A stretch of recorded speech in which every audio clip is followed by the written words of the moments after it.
put that in there, so they didn't have to emulate it. They just it would run through a different system to get to be a PS2, except for they'd converted or whatever to 1080p later on. They added that, but now they're taking that chip out, and the cell will pretend to be that. But which is an amazing step. Like to think about that, to software emulate any hardware is pretty frickin' hard in the first place. Well, and I think that's the problems they're going to run into. Though. Yeah, same problem Microsoft had. Like, you think emulation is easy, and an Xbox 360 pretending it's an Xbox, that's easy. That way overpowers it. But there's so many different things, especially when you have different video card manufacturers and everything in there, and there's so many little things that can trip it up that it's really easy to make it run like crap. So. And it's interesting that they just get to turn off the RSX when they do that too. No, the cell does it on its own. Yep. Okay.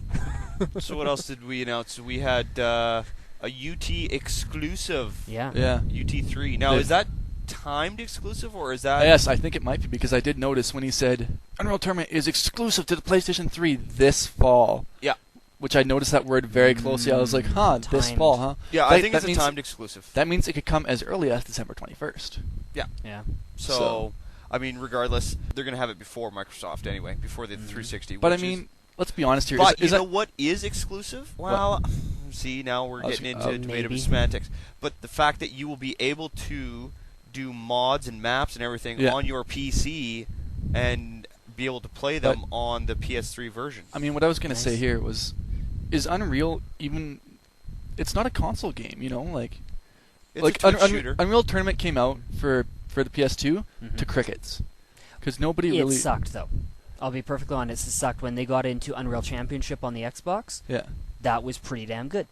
Yeah. They certainly did better. Also, Unreal Tournament on the PlayStation 2 was practically launch title. It wasn't a launch title. Yeah, it was shortly after. You know, whereas but I mean, they've got time. Unreal Tournament is, like you said, such a Twitch game. It requires so much instant precision that if you're sitting there with the analog stick, no matter how high sensitivity or low sensitivity you use, it's not going to be the same thing. Well, I mean, take on the same level, Time Splitters, the first Time Splitters game for the PlayStation 2. Completely other way around. I found that game was completely playable on the PlayStation 2. Yeah, but that's because it was created from the ground up for the PS2. It wasn't a PC game. It's all in the controls, though. They just found a better way to map the controls. But but I guess the bigger thing of the Unreal Tournament is that they also announced, I think this is bigger, it's not going to be as flashy, that Epic is working with Sony right now to create the Unreal Engine for the PS3, like, completely made for it. They're going to customize it to the PS3 so that developers can make Unreal games a lot easier. It'll make using the PS3 a lot easier. So anything that can make the PS3 easier to develop for helps Sony right now. And Epic is already willing to sell that engine to other developers, which means you may see a number of really nice-looking games coming out from smaller developers. Because I think it only costs something like $6,000 to get your hands on that engine. Yeah. Which, I mean, sounds like a lot, but for an indie developer with a little bit of financial backing, that's not a heck of a lot. Compare that to the Crytek engine or something like that, I think. Are they even selling it? Yeah, they do. I don't know if they're selling it right now. They will be. Yeah. They'll release their game first so that they can have the shiny new graphics, and then they'll release it. And there's a lot of indie developers that know how to program for the Unreal Engine, because although it's a heck of a lot bigger, I mean, people have been making mods and stuff for versions of Unreal Engines in the past. Well, look at a couple years ago, NVIDIA and Epic had that contest on... They co-sponsored a contest. The first prize was $1 million. Yep. And they had... And that's what it was. It was a modding contest for character design and maps and models and, you know, the whole bit. So, I mean, even people within the community, like, I know that's... When you buy a PC version of Unreal Tournament, you get the basic functionality of the engine right there. You can make your own maps. And the mod community is really embraced by Epic, because, like, even when I bought Unreal Tournament a year and a half ago or something, I bought the DVD version for $10, because I had just gotten a computer or whatever for a little while there, so I bought it. It came with an extra disc that was like 4 gigs of mods, community mods that they just put on the disc and sold on retail, which that shows, you know, how much they care about the community and all that jazz.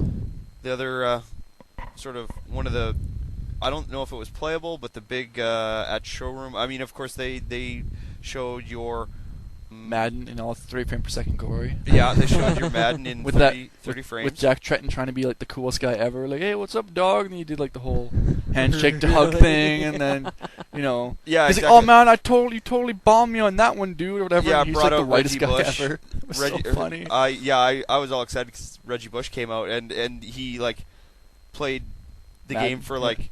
20 seconds. 20 seconds, and then, it was almost like what you were talking about in that one podcast with DMX, was it? That came out, or I can't remember who I said. came out and there's Reggie Bush. He's like, oh yeah, I'm great. It's great to be here. Blah blah. Blah. Okay, let's play some game. Yeah. Makes one play and then like blasts off. Whatever. It was kind of a joke. Yeah, that was. But yeah, so they showed Madden. They showed Call of Duty 4 and some big titles. The one that everybody was waiting to see what they were going to do with, everybody knew it was coming, was the new Metal Gear Solid 4 trailer. Yeah. What'd you think of it? I think it looked pretty cool. Graphics weren't quite where I thought. Like that fight scene at the end, which looked freaking awesome. Like really, he's really been known well for choreographed. Really the choreography in that fight scene was probably one of the best choreographed fight scenes I've ever seen, especially in game. I'd love to see that in a movie. Yeah. But graphically, I was kind of underwhelmed. Looked amazing to me. I don't know. It looked good, but I mean, what was the down point of that? It had great everything. Great textures, great lighting, great movement, great effects of dust and stuff and gunshots. Had great scale, good distance. There was nothing. But and again, it was a cutscene. It was a trailer. No gameplay in there. I think there were like little tiny bits where it looked like cutscene because he was like up against a wall or something. So that was air quotes gameplay. But yeah. And then Hideo Kojima did his every year he says the exact same thing, and some people keep believing him. Where this is going to be the last Metal Gear Solid. I promise. I'm finishing up the story. Yeah. No more Metal Gear Solid. I'm not going to work on the game again. He did the exact same thing for Metal Gear Solid 2. Did the exact same thing for Metal Gear Solid 3. He says it every time he comes out with a new one. And then like 2 years later, he's like, I'm coming back from retirement for one more game. But nonetheless, a lot of people were waiting on that one. I don't think it disappointed. Like I said, I felt a little underwhelmed by some of the stuff, but I think that's going to be one of those games that when it finally does release you're going to see a marked increase in sales of PS3. There's quite a few. I mean, the fan base for the Metal Gear Solid franchise is pretty big, so when it does launch, it's going to push some hardware. I wouldn't buy a PS3 for it though. Like, I can understand why you would, but I haven't really played a Metal Gear Solid since the first one, which I beat twice. But I got like 6 hours into 2, and then like 2 hours into 3. Yeah. Did you play any of the PSP Metal Gear Solids?